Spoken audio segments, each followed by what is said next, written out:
true that what binds us together is our indigenous knowledge, our culture and tradition, which despite our geographies, we are able to relate and find similarities in what we do.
Good morning, ladies and gentlemen. Bonjour. And Rasova. Nabaita. Eji nabaita. Bararokai. Nashkuru. Thank you so much. How are you doing today? How are you doing? Yes, I can see guys are doing well. And you saw the nice video of our photos, right? So you have to be alert all the time. So can you turn to your friend and tell them, how are you doing this morning?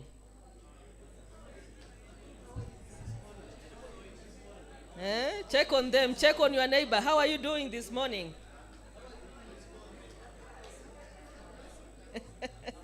Tell them you cannot afford to be gloomy. You cannot afford to be gloomy or sad this morning. It's a beautiful day, right? Thank you so much. So welcome to our day 2 of this meeting.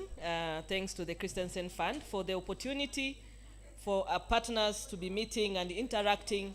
Yesterday we had a very interesting day, a day that we went through a number of conversations, those that gave us light moments, but those that called us to a real deep attention to the challenges that we're experiencing, but also what is ahead of us. This day also presents us with another opportunity to even reflect a little bit more on what this really means in practical terms, and give us an opportunity to lay out some really proper thinking and how do we plan ahead. We may need to go a little bit deeper to examine the issues that we discussed yesterday. How do they speak to our mandate, our roles and responsibilities, the opportunities to further pursue our self-determination, but also appreciating the challenges within our ecosystem, within our geographies, and within our own institutions. As we do that, reflecting on also what we learned yesterday is part of the deal. It's only by recalling, it's only by appreciating and acknowledging what really caught our attention yesterday, that we can also be able to pull together our ideas and thoughts to define the next steps. So, ladies and gentlemen, this is a moment for you to turn to your friend and tell them it's time that we get to do a recap of what transpired yesterday. And the question that you will be asking your friend is, what stood out for you yesterday? and ask them to respond or have a little chat. And then we will be able to sample a few representatives from the group here to give us their thoughts from the floor. What exactly did you learn and felt really touched you from our sessions yesterday? What stood out for you? Can you turn to your friend and tell them what stood out for you and let them give you their answer? You give them your answer and they give you their answer. So if you want to do a group of 3, if you can turn, or 2, feel comfortable to do that in the next one minute or so.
Ask them, why did that stand out for you? Just also ask the question why, because that is the critical part. Why did it stand out for you? Was it just a story? Was it as a reason why you are concerned about the...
Thank you very much.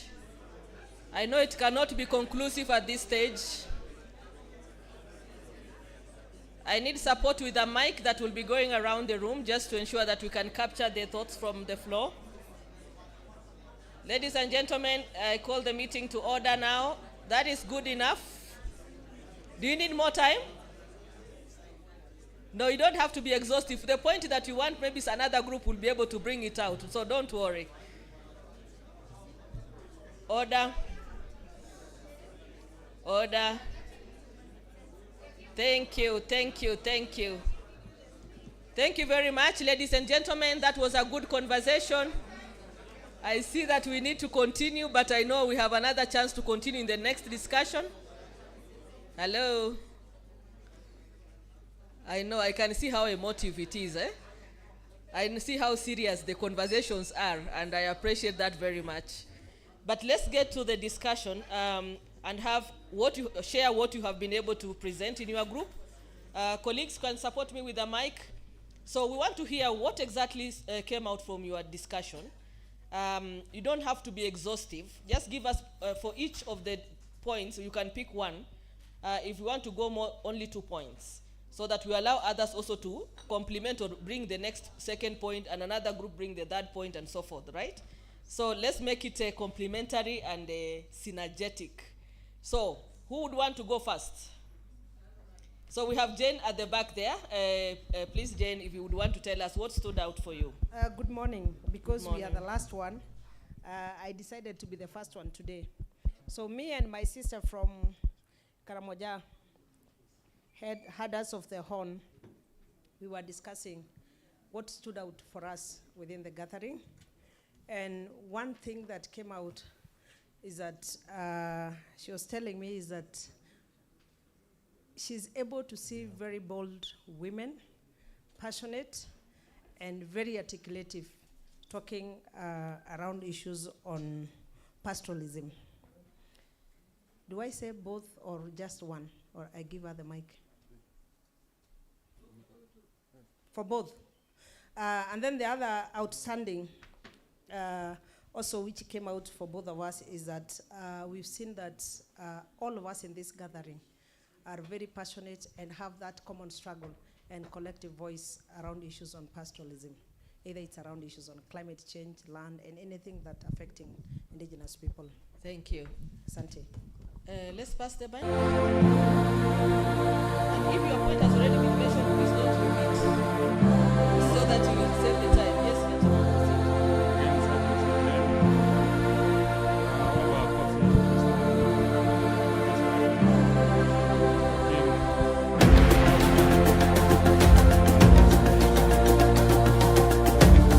To have gotten worse in spite of the number of NGOs in indigenous people's communities.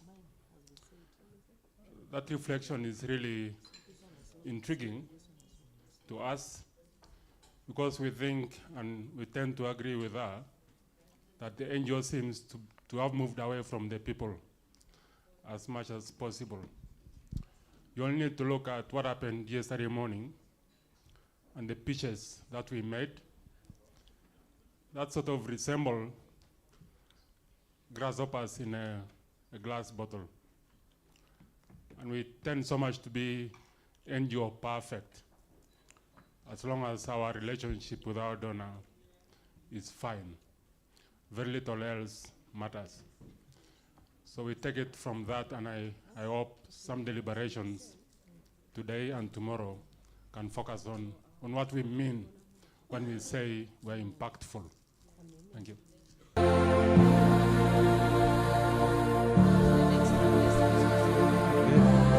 morning once more.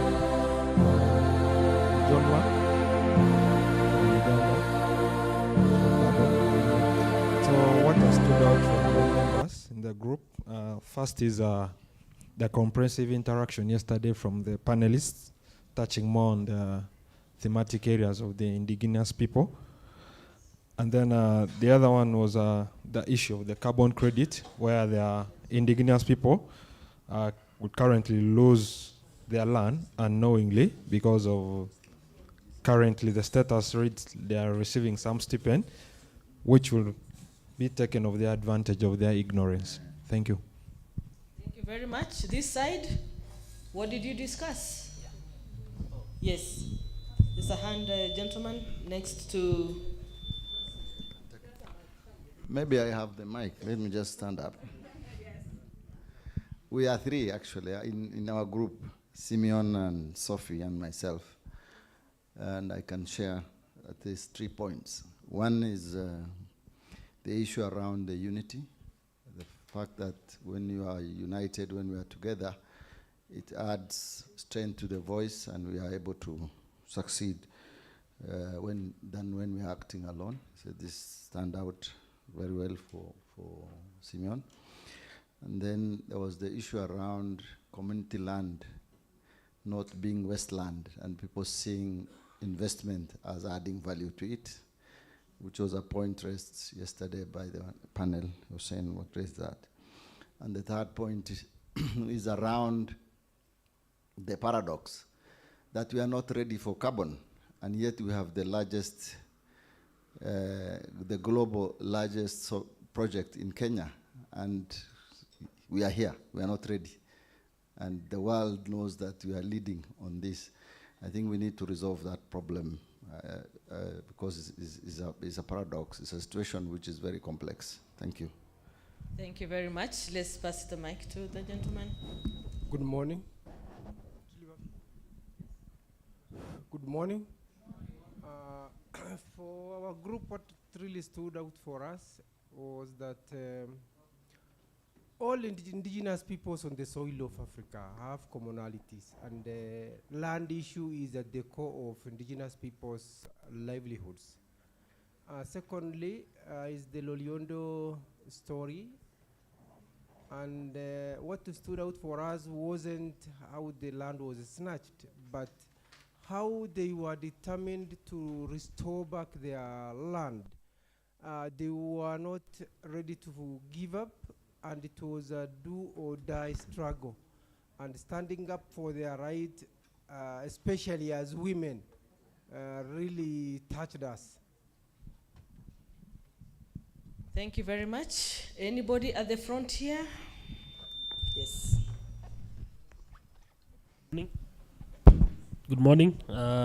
For me, what stood out is the conversation from the panelists and also the report that was shared by the good doctor on how important it is for tenure rights, for land and land tenure rights for pastoral people, and also the importance of self-determination.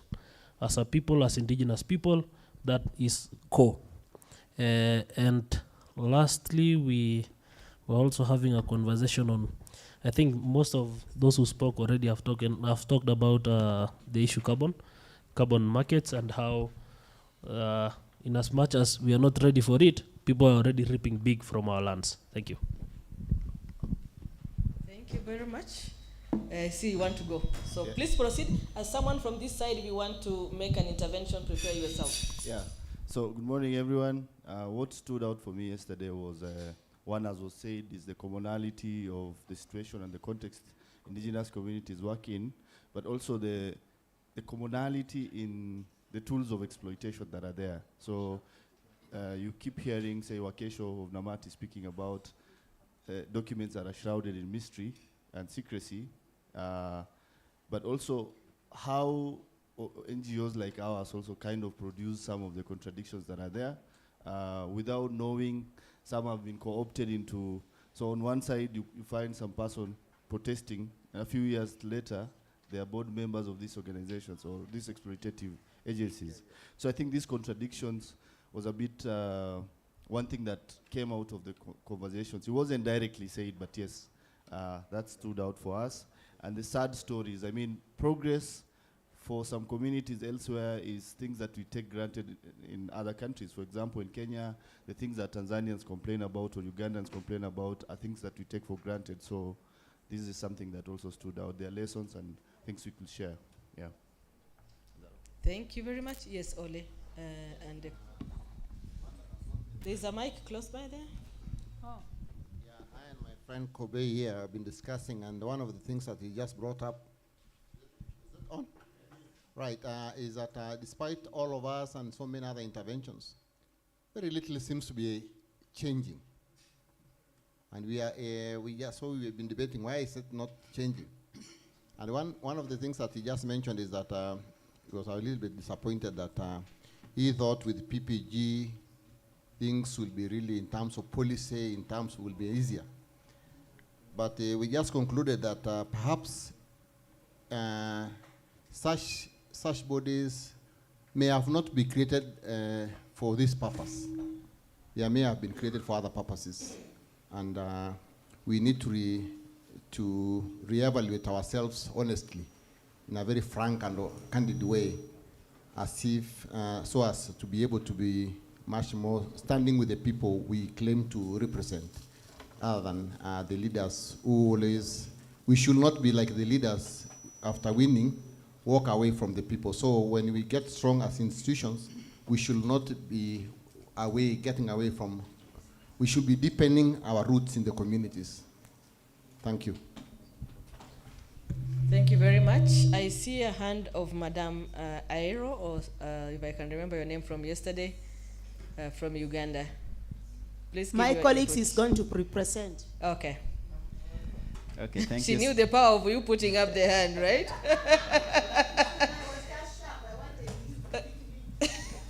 Thank you so much. Our discussion was basically about the conversation on carbon credit. It was interesting to know that carbon credit is not an opportunity as per se, as some of us have been thinking. So we need to think twice before we actually embrace it. Then another thing was during the panel discussion, a lady from Tanzania gave a very good conversation that looked at how they have been through struggles, but they have not given up. So it gave them confidence. My colleagues are confident that even when they go through hardships, they should still continue. They will reach somewhere. Someone here says that this is a powerful hope for Maasai and the Ngorongoro people. Then another thing was about the conservation. Yeah, that is the last one. Someone said there is no conservancy without land rights. So her question is, if those conservancies have land rights, there are many conservancies in their areas. Does this mean that they have rights over their communal lands? Thank you so much. Thank you. I think your point raises also some questions. I hope the deliberations that comes up today might give justice to this issue as we continue the conversation anyway, because it's not exhaustive in itself. Let me see. I see a lady at the corner there. Yeah, as has been said, the pastoralists have commonalities and the struggle just because we lack political goodwill, where the rich pollute those communities that are still in ignorance. And there is also the gap in research to action that we have yesterday very well by Dr. Guyot, which was shared. And all this puts us where we are, and we ask again the question, what next? What do we do? Thank you. I think a very important question that will take us to the next session. I see, Amanda, I will give you a chance to speak, but let me give you a chance after the gentleman here. Those will be my last two speakers. You can proceed, Simon. Okay, thank you. Once again, my name is Alomwe Simon Peter Okure. I work with the pastoralists in Uganda. What we discussed with my colleague has already been mentioned. I don't want to repeat that. That's about the Maasai case, about the carbon markets. But I just want to say something that, again, I reflected alone about the pastoralists. I'm just asking myself, reflecting on the fact that we are so many across all these countries. We are so many, but we cannot influence decisions in our favor. What is it that is going wrong? Even yesterday, I learned that most of the, you have a good number of, representatives in the parliament that come from indigenous communities. Why are they not working in favor of, the indigenous people? Then when we look at ourselves as civil society, one of the previous speakers has just said that, we elected them and they go. We elected them and they go. Going means they part with the people. How can we take that as an opportunity to ensure that the people we elect and go to parliament to represent us, keep working together with us, keep working for the interests of pastoralists or the indigenous communities? Thank you. Thank you very much. Over to Amanda. I was very impressed to hear that conservancies are not necessarily positive, because what we hear in Tanzania, conservancies are like heaven, another heaven for pastoralists. But I was also really sad to hear that you have over 100 representatives, as my colleague just pointed out. I think what I learned and what I really suggest, we need exclusive meeting. We only have four members of parliament out of 365. You have 100. Maybe all men and women, we need to meet maybe next year. Impact can organize a gathering, exclusive gathering of mindset transformation. They need to know their role because we are just like nowhere. Then finally, I was very touched with Ngobei presentation. There are only 700, and we are so many here as NGOs, as individuals, but very few of us who are shouting to support him. And I just see Ngobei everywhere I go, all the meetings alone.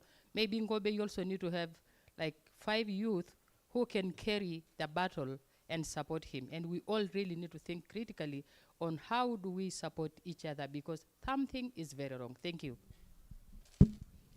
Thank you very much. I think your point underscores, one, the opportunity to really have a serious and true representation of the indigenous people in spaces of decision making and policy decisions.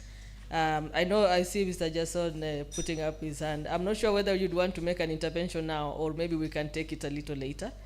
Yes, but also the power of movement and ability to be able to stand and support each other in times of needs, but also even in moments when we have opportunities to have celebrations.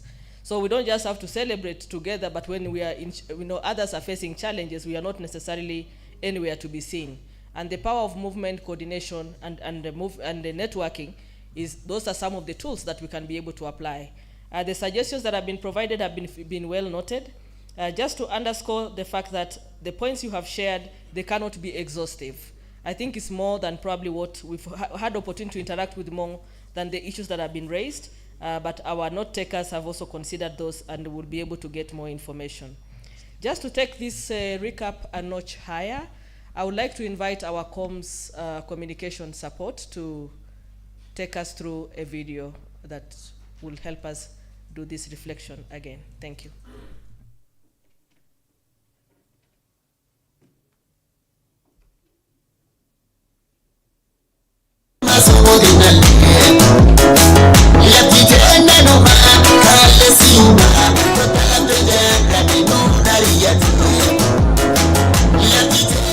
It is indeed true that what binds us together is our indigenous knowledge, our culture and tradition, which despite our geographies, we are able to relate and find similarities in what we do. Basiru from Cameroon is our current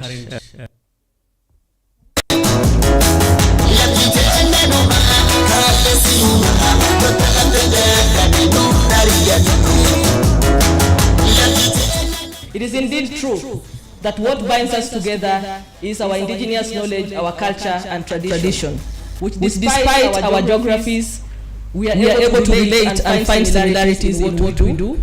Basiru from Cameroon is our current leader. We have that program that runs for 2 years.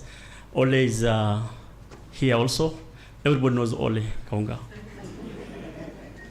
Yes. That much from me. Welcome all, and I wish you a very enjoyable, interactive 3-day meeting. One of our uniqueness is what we can call indigenous democracy. We have successfully, changed laws and influenced policies. For example, now in Republic of Congo, we have a particular law protecting the rights of indigenous peoples. Our focus is really pastoralist, but we are a true grassroots movement of women organization. We are scaling up our work through working with small women-led organizations in northern Tanzania. One of the key areas for MPIDO is land and natural resource management. As we all know, indigenous peoples are victims to historical land injustices. And I think this is a cross-cutting problem for most indigenous peoples. I think one of the challenges we face are forced climate change solutions or conservation solutions. If you look at our work in India, most of those environmental harms will be happening among communities of lower caste. There's a lot of investments that is happening in the northern landscape. And so our work involves supporting communities to be able to know, use, and shape law in a manner that they are able to then challenge the land and environmental injustices that happen. So there is a need to find a strategy to work on that. Second, there is a top-down approach in terms of issues relating to carbon offsetting. It is a global thing that is coming now. Even the African countries are not ready, they are not prepared for that. It is a time for us also to start thinking on how to help our people, indigenous people, not to be affected much on this, or on these external forces coming to our land. Our cultures, our knowledge, our practices, our languages are going. They are going as a result of internal and external processes. And we are witnessing some kind of fracture, which is manifested by loss of youth and energy. That loss of energy and the presence of our youth has led to threat and breakdown of pastoralism, because we need to be mobile and we don't have energy and young people to do that for elders. So our job, Kivulini, is try to repair and to create a bridge so that that fracture is minimized. In natural resource management, we support the indigenous way of conserving natural resource in pastoralist community. Especially, we focus on natural resource management through watershed management, focusing on soil and water conservation. DLCI's work is around policy. We work on policy improvement and make it friendly to indigenous people. I think in East Africa, I think it is only Uganda that has gone ahead to disarm the pastoralists. And would like to request the civil society in Kenya and even South Sudan to influence governments to remove these bad weapons from the hands of our people. When we started the land tenure conversation, land governance issue, we had very few people in that space. We keep on converting people, winning soul, doing what people do in religion, getting more additional people. But I think this network is very interesting. Just seeing the number of people who are there then, and the new people are joining, I think this is incredible work done by Christensen Fund through their grants, and also, of course, the spirit of the partners to engage in this topic, because this topic takes a very long time. Conservation is not a new concept for indigenous people. It is a new trend today because of the difficulties that the world is facing, because of the climate change, because of the biodiversity loss, and because of the interest that some exploiters are going through to our forests. We've had a chance together with Impact and Samburu Women's Trust to engage with this world's largest carbon project and to support communities across that landscape. The project covers 4 counties, Isiolo, Marsabit, Samburu, and Laikipia. And about 30 community lands are part of that project. Now, these communities are both registered communities and unregistered communities. 12 elders who could not write and read just signed the Serengeti and said, this land we will never go back again, but we will take Lolionde and Ngorongoro Conservation Area for life. And this was an agreement which was made. What we did as councillors, the member of parliament, all the village chairs, we were young and new, and women, we all marched. Over 1,000 people marched to Dodoma for 1 month. We all wear shukais, and we went to the parliament. This was really, really powerful because we stayed for 1 month, and the CCM, the ruling party, had to call immediate meeting of the parliament because we refused to come back home. We said we cannot go. And the Minister for Land was a lady who was on our side. So and Kikwete was the president. They simply called a meeting, and the Prime Minister, who was called Mizengo Pinda, they wrote a 7-page letter explaining that this land belonged to the community because we had title deeds. When it doesn't affect you, you don't really feel it. until the time it comes to you. So when you see injustice and you keep silent, they will come for you one day.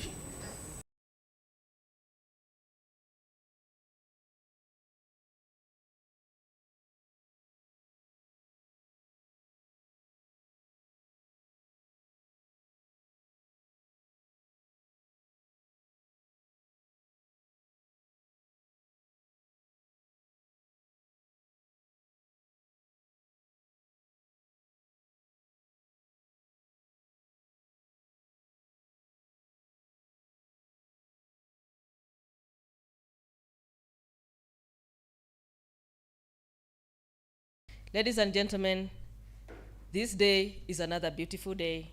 It's going to give us an opportunity to further get even to a more deeper engagement, and engagement that probably will be able to zoom into the specifics and gives us an opportunity to start mapping out the direction in which we want to take in view of opportunities to address the challenges at hand, to even better our capacities and build our resilience, and even define, what our self-determination path will entail.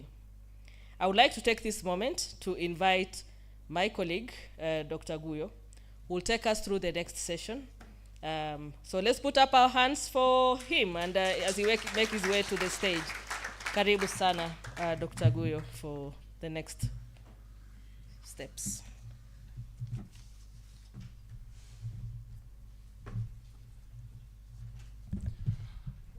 Okay, good morning.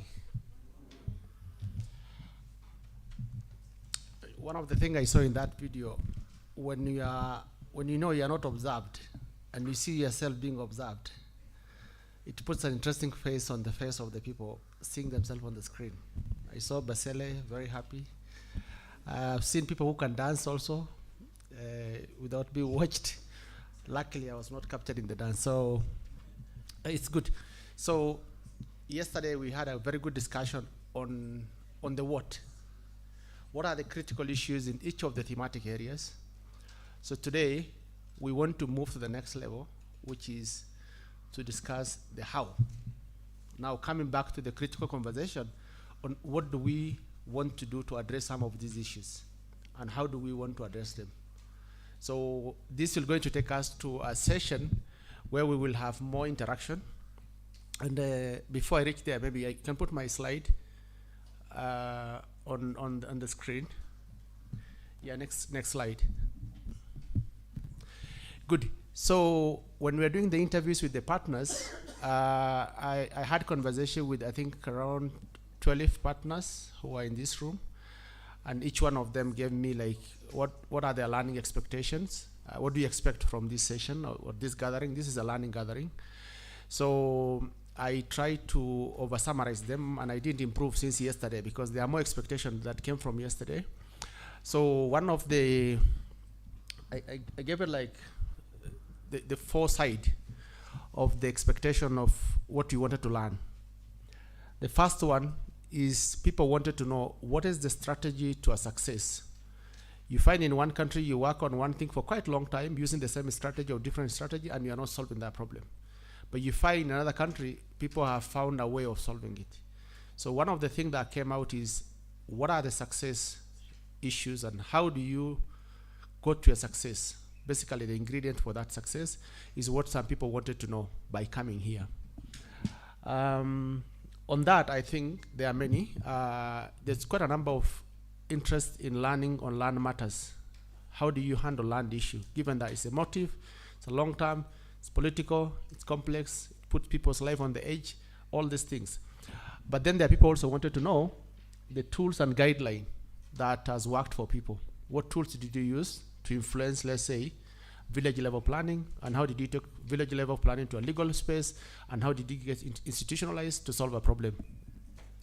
But then there are others who also wanted to know the community engagement framework. Sometimes in advocacy space, you tend to move with things when it is very hot, and then you find people dropping off. How do you engage a community? I think somebody mentioned yesterday the feedback mechanism and loop to engage people, to move with them. So some people wanted to know, how do you constantly walk along with people in that space for learning the successes? of course, there is also interest to know how do you handle complex subject like carbon. You see yesterday's discussion really centered around carbon because of its complexity. There are many other topics like climate justice. How do you seek climate justice in a structured way? Of course, the others is also the changing models and changing face of conservation. How do you remain relevant in the ever-changing things with the powerful players? These are the complex questions that people raise and say, if you get a group that can talk about this issue, then we'll have time to ventilate and learn a bit. Of course, information sharing came out strongly, and two things stood out. One is there a strong platform that can work for all the partners at different level on different issue? Others ask, is there a specific platform if I want to engage on land issue in the region? While others also question the gathering that we are in. Do we want to do every 2 years? How do you deal with the lessons that you learn between the years that we lose? How do you maintain a conversation? That's an important question that came up. Others also wanted to know, do we have pan-regional groups that work on this issue that we can plug into to amplify or, to bring our impact to another level? These are all important questions that came up. I didn't have an answer, but I said we'll use it as a position for talking about these issues. And of course, lastly, all of you in different way work in this advocacy space. Advocacy has been evolving. I think you use hard power, sometimes you use soft power, sometimes you use combination of the two powers.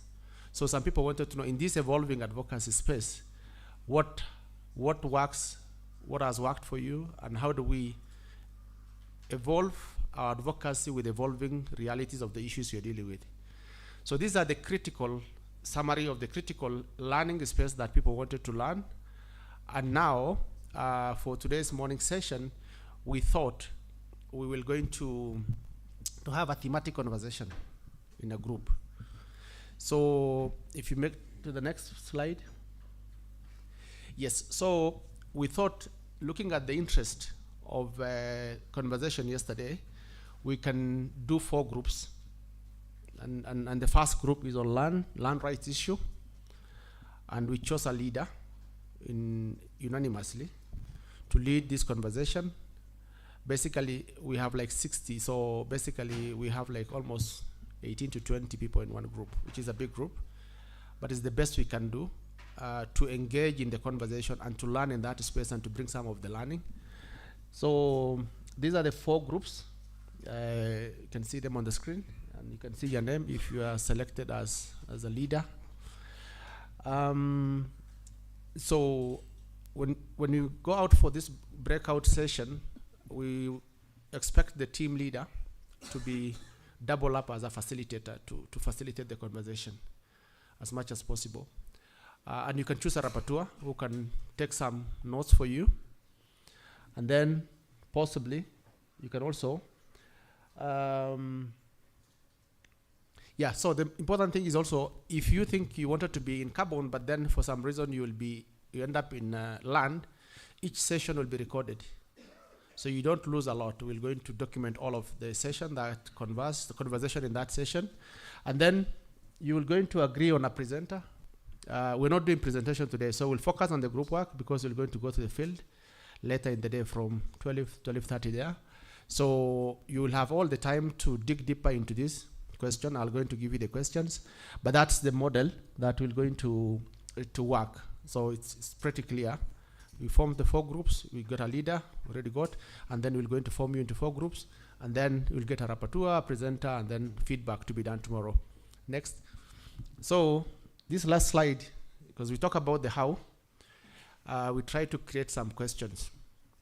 We came up with 4 questions, and the first is your conversation start from the key highlights from yesterday on the carbon issue. What are the key highlights what are the key issues that was picked? It could be 2, 3, it could be 4, 5, 6, whatever it is. So you start from there, and then we wanted to understand what are your proposed solution to these issues identified. Some issues could be network formation, others could be more funding, more positioning. It could be anything. So we wanted to know, for the issues you identified, what do you think are the solutions? And of course, proposing solution is one thing, but then having support mechanism and system to deliver that solution is a different thing. So our third question is on what priority support do you want or require to address this issue? What are the support required to address the issue? And of course, lastly, strongly yesterday, the power of network, the interest in the alliances came up. So we slotted the fourth question on what are your proposed ideas for building network. I think we already have some networks. There are also lessons emerging from Cameroon and others on a stronger, connected, multi-layered network. So give us some ideas on what would a network look like for addressing carbon or conversing on carbon issues. Conservation the same, land issue the same, and etc. So I think the last, we may have we wanted to also understand the gender dynamics on the issues. Please, in each of your group, somehow capture the gender aspect of that question. So I will stop here, and then I think if there's any clarification, we can take. If not, then we can form the group, and then we'll start the group work. It will go up to the time when we travel. Thank you.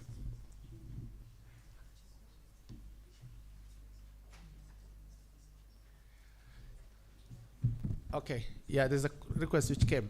Yesterday we discussed, from the literature, we had a bias to discuss the pentagon of issues that I presented. But then we wanted to know, is there anything else that is very important in indigenous people's space and self-determination that falls outside that we need to bring on board so that we don't leave it out completely?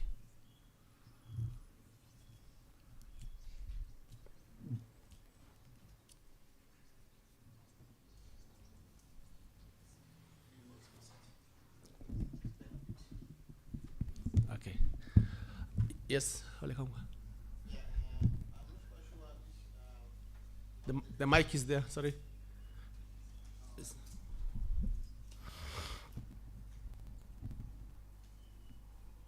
I'm not quite sure that it came strongly, the whole issue about intergenerational leadership as a way of enhancing learning and sustainability of all this work that we are doing. So it didn't come out very strongly for me, but perhaps it's being captured. Okay. But the other thing that also always resonates with me in this space is that most of the strategies we use in learning, engaging, and dialogues are external. So I'm wondering, and we are the same people talking about indigenous traditional knowledge. So what's the role of indigenous traditional knowledge in informing movement building, or even in terms of crafting solutions in what we do? Because we seem to be using more Western thing of whether it's workshops, seminars, ABCD, top-down. So where is indigenous? Do we just use indigenous when dealing with external people? Or do we really practice it in the spaces in which we... So this has always been captivating me because, and that's one I think that's one of the challenges why approaches we use are not sustainable because they're externally crafted.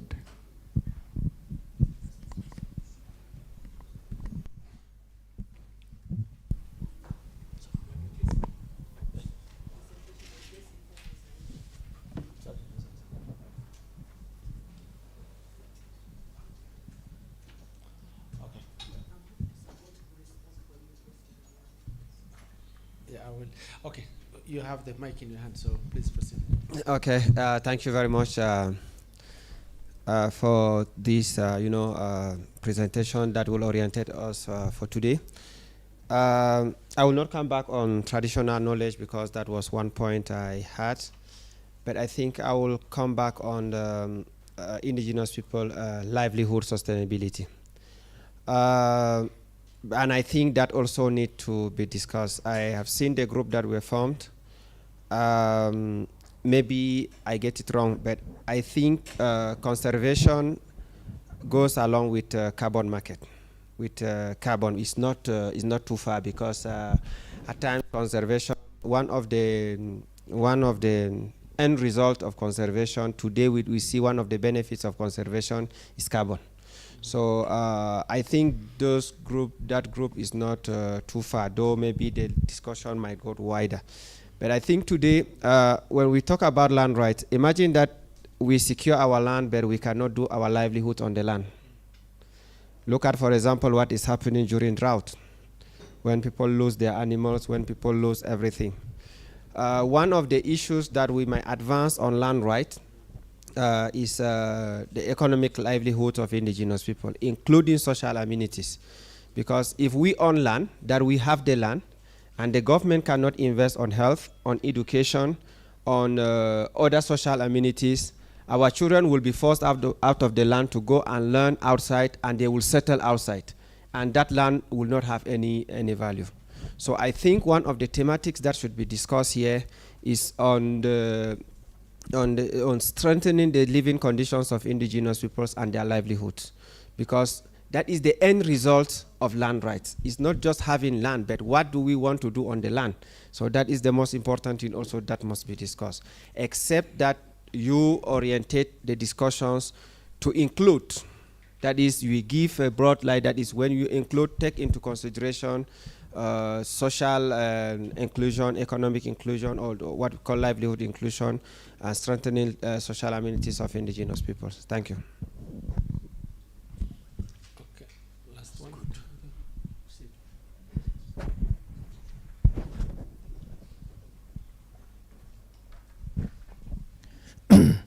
Thank you.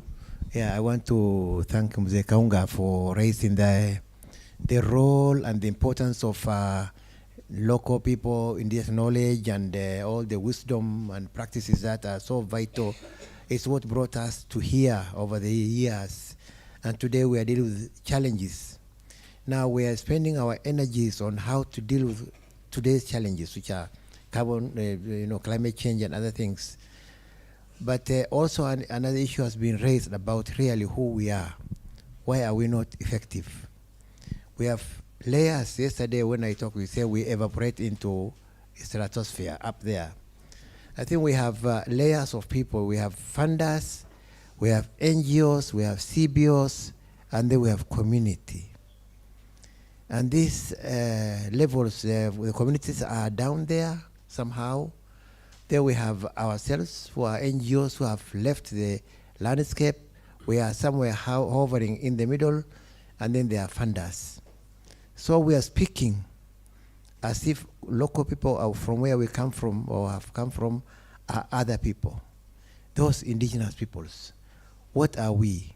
How can we have this tree, the acacia, with the root there, and ourselves, we are speaking, we are also indigenous, we are on the ground, because we have become another different animal. So how can we remain rooted as we speak, and we are the voice of our roots? That's very important. Now we are sitting somewhere talking about carbon, and then the locals are suffering with other issues that are not related to carbon. Thank you.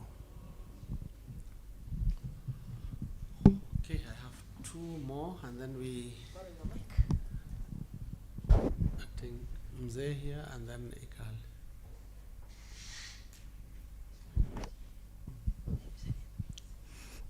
Asante.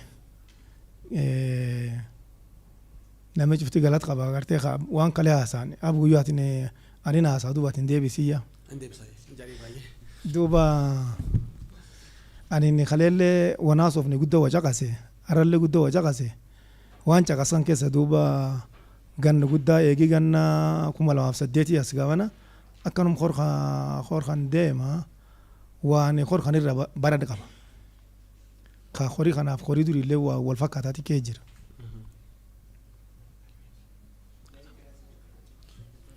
No, I can do that. No worries. In the episode,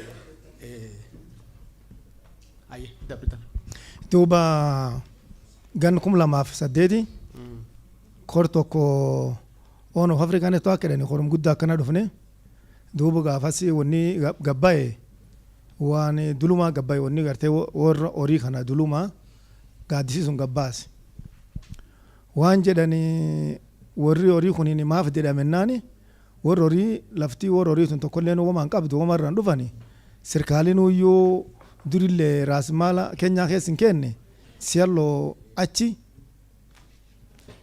lafa noodan keenya jedhani lafti sun lafa uumaan baam ta'umaan hin qabne jedhanii durii yooma keessa hin kenne sirkaalii bajetti isiitu hin qabu waan tokkollee irraan eeganii waan kanirraa gaaf kan duuba maaf hin kenne naani aadaa keenyaa gaaf midhaasanii gaaf aadaa keenyaa midhaasan akkas midhaasanii wanni suniin amma hin jirtu aadaa keenyaa tan nulleen keenyuma kee jirra maaniif nu keessa hin jirre naani hin beennu oliin midhaasanii olii sun garame naani gubbaa jedhan nami gubbaa yennu nami jalaa yennu waafan nama gubbaa kaayyoo aadaa sun kaayee kan waliin kaaneef nami jala kaadaan hanqateennu gaafanne nama gubbaa kaalee ka jala kaalee nutti himu dadhabanii amma wanni kaan dab taate dab sun himan dabi suniin warra keenya keessa jiruuf keenya keessa hin jirrellee dabi kun takka amma artas hora kanuu tochina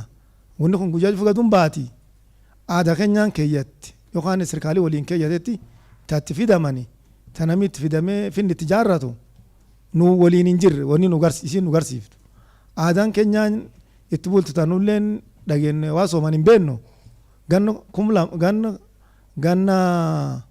2030 waan itti yaa'anii jira kanami herregatee itti yaa'uu jiru ammallee eegisuni ganna 250 argan 230 jedhanii suni bulanii ammallee ganna 250 jira duuba wanni kun wanni isin garsiiftu aadaa keenyaatti taayyoo sirkaalii keeyyaate keenyaa taanaa sirkaalii bii taanaan taa duuba warra horii kanaa waliin hin jirre kagaaf aadaa tan kaan wanni kun siifuuti naafuutu waliin nu hin jirre aadaa suni nu dhibuu jira wanni bungeelleen aadaan inni harka qabta sirkaalaati aadaa ta'e inni harka hin qabu ufumaan ufo'annee malee bungeeni aadaa dabars qaba ta sirkaala irra jirtu ta nuun hin gaafan aadaa suni harka nu qaba waan kan guyyaa fugatuun baati malkiyyaa aadaa suni waliin nu hin jirre achi deebine nu warri aadaan tun biri hin jirre gaafas illee waan siyaa dubbanne wanni amma jaatin dhiba kan dubbattullee dhibii si hin baaneefi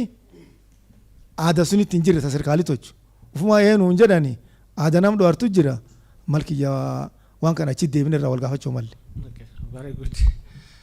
Okay, I'll take Ikal's comment and then I will translate. He gave a very interesting position. Please take the floor. Thank you. I'm just building on what Basiru was saying, and I think it's important to reflect in terms of self-determination. I'm always worried by this livelihood component because it already assumes that what Dr. Hussein was saying is like the indigenous people, the communities do not understand their livelihoods. If you look at the architecture Francis Kere is talking about in Germany, this is a Burkina person who has he's basically being recognized for his recognition of indigenous architecture and bringing it up to a global stage. So I think we might get pulled into the trap of livelihoods that's very NGO, global north, pushing down at us at how we do it. If you look at what people are talking about carbon, it's there with the carbon cowboys. It actually is an American thing, where our traditional grazing pattern is what is being used to be revolutionary conservation and use of rangelands that is now being brought back to us. So we've got to be very careful that in this livelihoods component that we think around how do people self-organize so that they can think about the economics from their lens and their self-determination rather than us prescribing or coming up with programs around this. I think it's very critical so that we are thinking around, yes, we want development, yes, we want this, we want healthcare, we want all this, but how do we organize and self-organize so that indigenous people can engage in political processes, can engage in developmental processes in their own thinking and their own organizing. Okay, very good. I think it's interesting. So I'll try to take Olekaunga's back. Yes, I think it's a very valid comment around how do we have an authentic network. And precisely that's where we slotted in the fourth question around what is the idea for an authentic network that doesn't depend on convening by external. How do you build a network that talk about this issue in a continuous, structured, non-funded space? And really, not throwing back the question, but I wanted to see also what ideas emerge from this group in terms of what do they consider as a structured alliance that engage, connect, talk about this issue, and maybe growing. Because as I said, when we started land governance conversation in 2009, there were barely few people. You have to get them, you have to talk to them, you have to convince them, you have to actually get champions. But now we have a handful of champions, and we are at that point where we say we have voices all over spread on this issue, and how do you harness that voice into a network of people who can address this issue without external convening. So the issue around intergenerational leadership, it's an interesting one. Everybody's asking themselves. I think Professor Dr. Hussein also mentioned, in our context, because one of the things we slotted out, what are the ideas for solutions? To me, I think if a solution is around building voice around young people, or having a capacity that stays with the people, or bringing people to a level that we all understand this issue and connect to this issue at the same level, maybe in each of the thematic that we talked about, this could be a cross-cutting thought that we can throw back and see, does leadership plays a role in having a sustained conversation on conservation on land issue? If so, how do we have a local leadership position? I remember yesterday, I didn't know that Ole Kaunga started this thing at 22 years, and he's still there. He's putting the right people, young people in the system, but then do they have the same energy? Do you have the same spirit? How do you have a host of spirit that Manda talked about, of young people who are defenders of a system, not one person who is defending a community? So we'll figure out together on that. I think the response to Bashiru by Ikal, I think, is almost the same direction I wanted to take. Because every time we discuss a livelihood issue in a space of land, in a space of, it's a big topic. It's a really big topic. Livelihood has transited. Recently we are discussing, we say the form of pastoralism has changed. 20, 30 years ago, it's not the same. We don't have any documentation, any study that say this is the form currently, and this is the existential circumstances that we are dealing with. How do we speak to the powers that be, or people that want to collaborate with you, to work with you in this protracted, challenging situation of drought? Even recovery pathways are not known. People bounce back. There's so many unknown. I think it starts from that point and say, how is our livelihood perceived? What are the values that you want to bring to the conversation? These are all the issues that I think stands out. It's an issue that we need to approach with care, especially when you're dealing with vast issues around the things that we deal with. Either we tend to do very little about it, or we tend to dilute the conversation on the critical issues that cements the livelihood conversations. Now, lastly, on Mzemolu's submission is very interesting. I'll try to translate the best I can. This is what he said. He's been in this conversation since 2008, conversing about the same issues within the pastoral community. There's a gathering in 2008 there, the Horn of Africa Network, that talked about issues facing pastoralist community. What are the issues? Where did the rain started beating us? And that had an outcome. And the outcome, this is what he says. When the foundational policies and government policies and investment were designed, our land, the same conversation yesterday, are considered as land, basically barren land. And that changed the frame of how investment is laid on that land ever since. He said we're dealing with a foundational problem, because he was told the law is created from above, someone is below. So they try to find out who is above and who is below. And that is where those who are below were not on the table when the policies were designed, while those who are above are executing the same policy for those who are below. So, according to him, every country, be it Kenya, Tanzania, Ethiopia, whatever, we all have foundational issue. And he said The world is talking about Vision 2030, 2050, and still those voices that was lacking at the foundation are still lacking. And according to him, what he learned from this gathering is that power and ability to ask ourselves, how do we go back there and unpack this fault and the foundational policies that biased. And this is what is not making things or government work for the pastoralist, and this is a question that he has. So I think roughly that's what I captured, and I hope I interpreted his point properly. Thank you. Do you have any announcement? Oh, yeah, okay. Now we have a bit of change of plan. So we have a colleague, Casey Bucks. He has a short presentation, and we're going to give him a chance. Initially, we wanted to do tomorrow, but because of how the conversation is coming, it will going to help us layer the next session on the group work.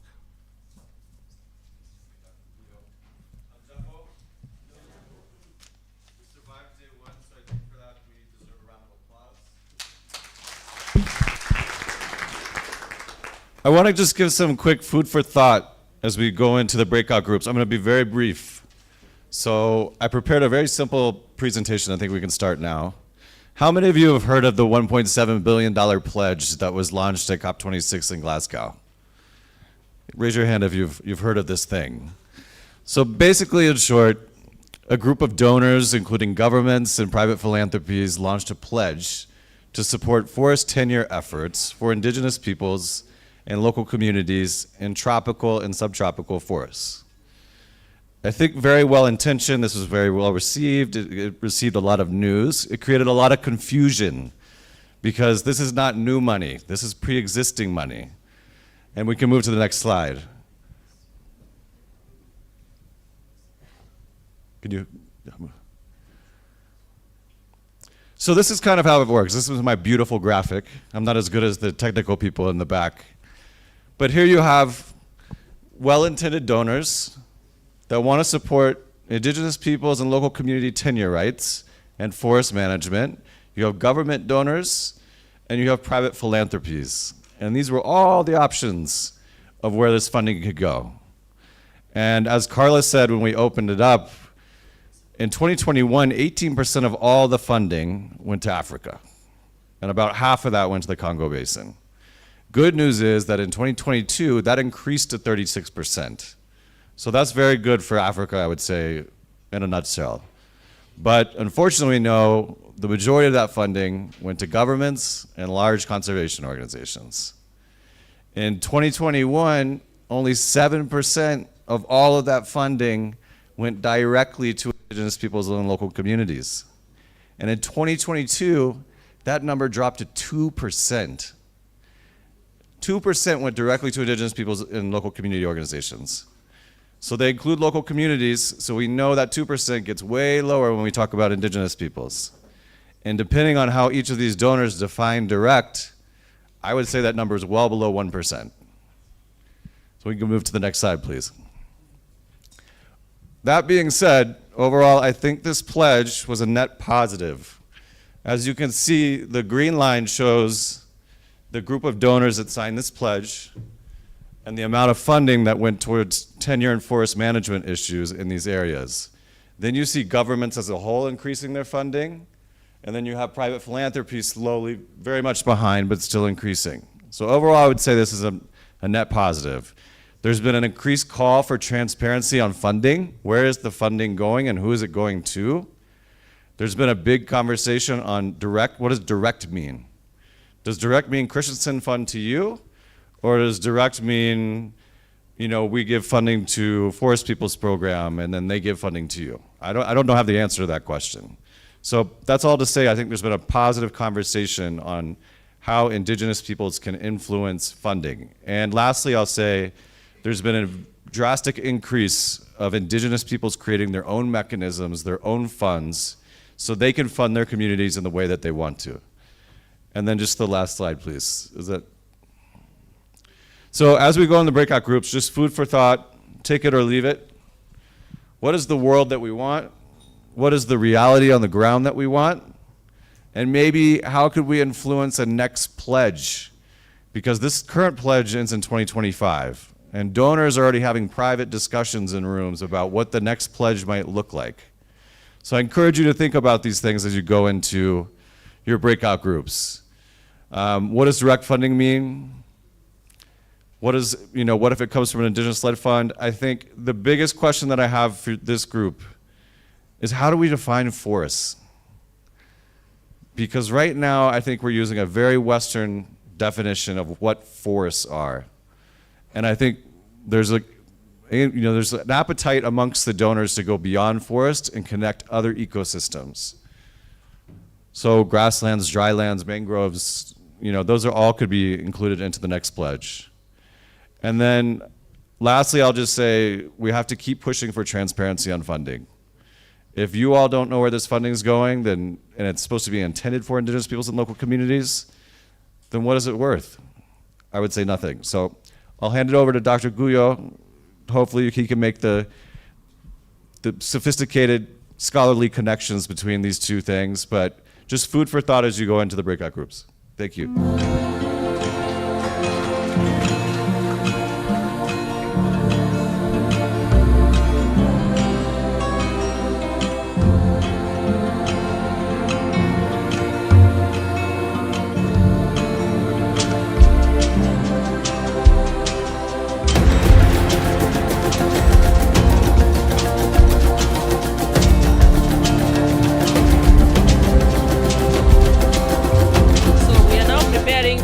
Into groups. From the conversation here, it's evident that we will be adding one more group to the list that was shared earlier. Bwana Kobe, you seem to have a point of intervention here. Can someone pass the mic?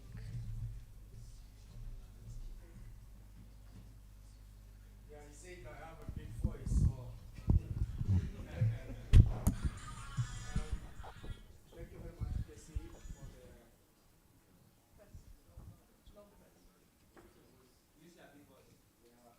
Yeah, thank you. Thank you very much, Casey, for this very brief intervention about the 1.7 billion. I know one question might be from this group, what is this you are talking about the 1.7 billion, and where is that money? And then again, we are hearing that this money is coming to an end 2025. We are already almost August 2024, and the 1.7 is ending next year. What is the future? I think what we should be getting to know, or what we need to discuss more, is will this pledge continue beyond 2025? And are we going to change, as you said, that we may not, because sometimes when we talk to people, they say, are you in the tropical forest? And sometimes we get to ask, why tropical forest? Because I remember one time, and if you recall, I even asked you, why are they not bringing money to Mao? They say they are not sure whether Mao is a tropical forest or subtropical, and we need really to go deeper to this so that we can take the message to the people who pledge the 1.7 billion to see whether there will be a further extension to this fund. Thank you. Can I just add on to something that Kobe said? I think it's important to, what Casey's told us needs to trigger our thinking. So forest is not the first time. I think 5 years ago, about 8 years ago, island nations was the thing. Vanuatu and all the islands, because the waters were covering the islands. So the narrative keeps changing. So our question is, how do we build collective to be able to shape and influence the global agenda? Because the Amazon one was done very well, and Bolsonaro helped with his atrocities. He really opened up the conversation on the Amazon. And so it became a conversation, a global discussion of what was going on in the Amazon. So I think we need to start, and then the killing of EHRDs in logging and things like that. So we need to start documenting what Dr. Guyo is telling us. How do we start documenting the rangelands, the spaces and landscapes and cultural scapes that we occupy, and how that is experiencing the climate crisis? And unless we do it just beyond the simple drought, Simon yesterday was saying the drought stories are told so shallowly that it becomes, neither here nor there. So I think knowing that this narrative has moved from island nations to forests, now we need to ask ourselves, how do we start to build the narrative to shape the discourse of the next agenda? Casey, do you have anything to add or reflect on those questions probably before we can conclude? I'll just inspire you more. I mean, Daniel and Ole were saying, why don't things change at the pace that we want them to change? And I think, Kobe, you highlighted it perfectly. The pledge is ending. 1.7 is spent. What do we do about that? And as Ikal said, how do we change the global discourse? And I think there's really an appetite for that. And I think this group has a lot of knowledge and strength to get us there. So the ball seems to be on our court. You want to say something, Ken? Can we pass the mic to him? So this will be the last intervention, then we'll be breaking into groups. And make it brief, kindly. Yeah, I think just some reflections on the last presentation by Casey. Whereas the 1.7 is coming to an end or has come to an end, I think there is also another potential opportunity to seek for something else, some commitments. And I think the commitments here are towards the global conversation around the IYRP. And we are losing it here. We are losing it because we have not clearly defined what are the issues that we want to put on the table to the donors to commit to. Otherwise, we are getting into 2026 and we will be thinking of, we'll be thinking backwards. But the rest could be, as Ikal is saying, the Amazon was consolidated and issues were canvassed around, and therefore pledges are clear. But I'm not so sure whether we are as clear as we might want to be for the commitment towards to the donors towards the year 2026. So I think this is just a call to be bold and to be also strategic. So as we go to the groups, I think this conversation kind of has spiced, throw some salt into the mix. So let's also reflect about what opportunities and how would we want to really communicate our intentions and our aspirations. Whether this will be very elaborate and comprehensive, once we get back to the plenary, we will also hear more and maybe get a little bit more from the floor.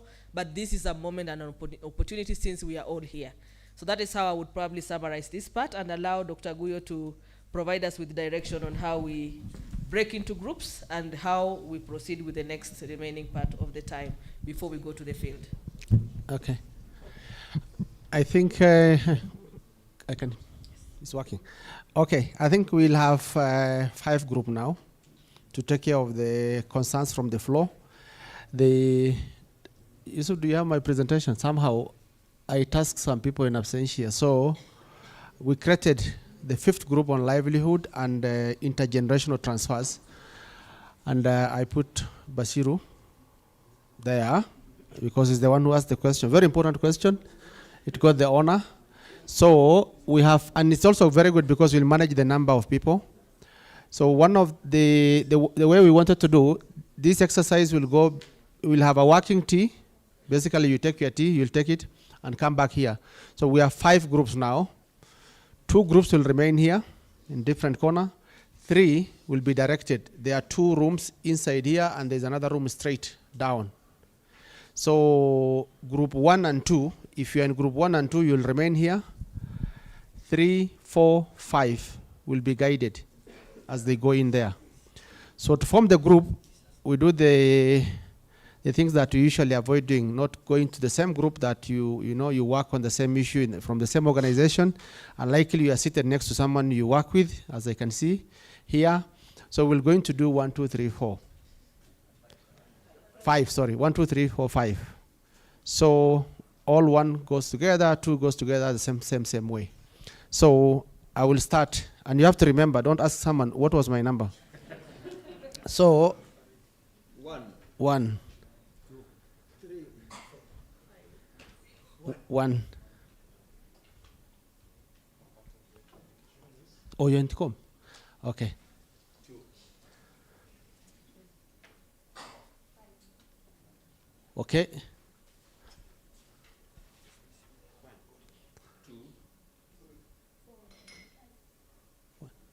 2, 3, Ikal, 4.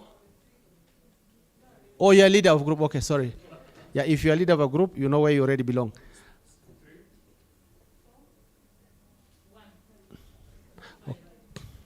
5, eh? So we start. Oh, 1 is at the back. Mr. Jarso, 2, 4.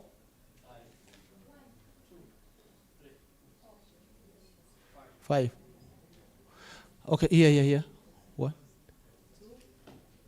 3, 4,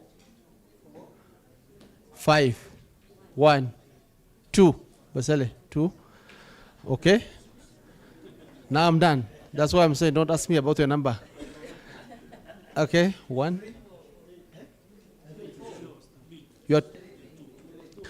Yes, then 3.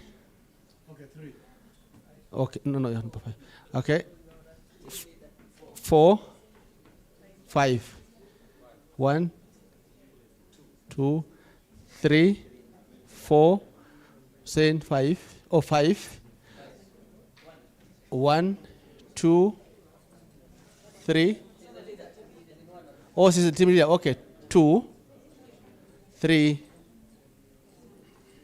4. Here. 5.